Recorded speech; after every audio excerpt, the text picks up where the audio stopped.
एक हरे भरे जंगल में एक नन्ही चिड़िया रहती थी जिसका नाम पीहू था। पीहू छोटी थी, लेकिन उसके पंख बेहद खूबसूरत थे। उसके पंखों में इंद्रधनुष के सारे रंग समाये हुए थे और जब वह उड़ती तो ऐसा लगता जैसे आसमान में रंग बिरंगी रेखाएं खींच रही हों। पीहू को उड़ने का बहुत शौक था, लेकिन वह एक बात से बहुत डरती थी, बादलों से। जब भी आकाश में बादल छा जाते, पीहू घबरा कर अपने घोंसले में छुप जाती। बाकी चिड़ियाओं बादलों के बीच में खुशी से उड़ती, लेकिन पीहू का दिल तेजी से धड़कने लगता। एक दिन पीहू की मुलाकात एक बूढ़े उल्लू से हुई। वह जंगल का सबसे समझदार पक्षी माना जाता था। पीहू ने अपनी समस्या उल्लू को बताई। उल्लू ने मुस्कुराते हुए कहा, पीहू, क्या तुमने कभी सोचा है कि ये बादल क्या हैं? ये तो बस पानी की बूंदों से बने होते हैं। ये तुम्हें नुकसान नहीं पहुंचा सकते। पीहू ने ध्यान से उल्लू की बात सुनी, लेकिन उसका डर अब भी बाकी था। उल्लू ने उसे एक उपाय सुझाया।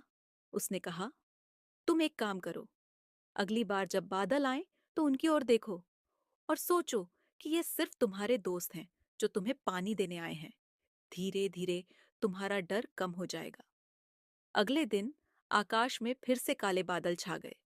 पीहू का दिल फिर से घबराने लगा, लेकिन उसने उल्लू की बात याद की। उसने बादलों को देखा और सोचा, ये मेरे दोस्त हैं, ये मुझे नुकसान नहीं पहुंचाएंगे। धीरे धीरे पीहू का डर कम होने लगा। उसने अपने पंख फैलाए और आकाश में उड़ने का फैसला किया। वह बादलों के बीच उड़ने लगी। उसने महसूस किया कि बादल वास्तव में बहुत मुलायम और दोस्ताना थे।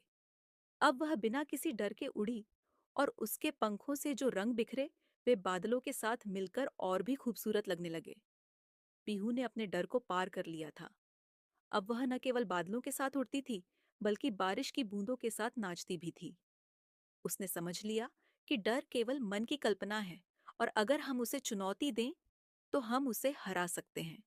एक बार की बात है, एक घने जंगल में एक सुंदर हरा भरा तोता रहता था। उसका नाम था मीतू। मीतू बहुत ही चतुर और समझदार था। वह दिन भर जंगल में इधर उधर उड़ता रहता और तरह तरह के फलों का आनंद लेता। जंगल में एक बड़ी और ताकतवर चील भी रहती थी। उसका नाम था बिजली।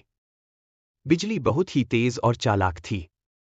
वह अक्सर छोटे पक्षियों का शिकार करती थी। एक दिन बिजली की नज़र मीतू पर पड़ी। उसने सोचा, यह तोता बहुत ताज़ा और स्वादिष्ट लगता है। आज इसे ही अपना शिकार बनाऊंगी। बिजली ने आसमान में ऊंचाई से मीतू की ओर तेजी से उड़ान भरी। लेकिन मीतू बहुत ही फुर्तीला था। उसने बिजली को आते देखा और तुरंत एक योजना बनाई। मीतू ने तेजी से पास के एक बड़े पेड़ की घनी पत्तियों के बीच छिपने का फैसला किया।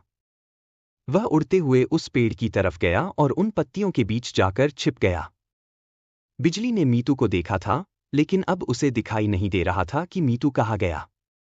बिजली ने पेड़ के चारों ओर उड़कर देखा, लेकिन उसे मीतू का कोई पता नहीं चला।